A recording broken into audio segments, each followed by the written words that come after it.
ख़बर शामिल कयूं पिया तंगवाणी खां। तंगवाणी वेझो ॻोठ गुलाम अली खान में 6 ॾींहं अॻो खोसा बिरादरीअ पारां रहमतुल्लाह ॾहाणीअ जे घर मथां हमिलो करे खेनि खोसो बिरादरीअ जे माण्हुनि पारां मुसलसल मोतबार धमकियुनि ऐं सोशल मीडिया ते नाज़ेब अल्फाज़ इस्तेमाल करण वारे अमल ख़िलाफ़ एसीयूपी ज़िलई सदर दिलमुराद ॾहाणीअ रहमतुल्लाह ॾहाणीअ जी मीडिया सां प्रेस कॉन्फ्रेंस कई।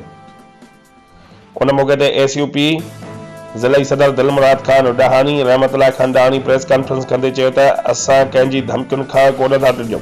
खोसा बिरादरीअ जी तरफ़ां रोज़ मॉनिटरिंग ऑफिसर अरसला ॾहाणीअ खे मोतबार धमकियूं मिलनि पयूं।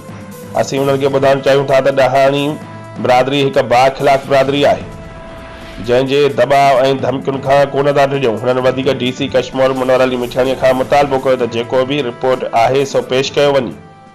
रिपोर्ट करे रहियो आहे मुख्तियार अली बलोच बे न्यूज़ तंगवाणी।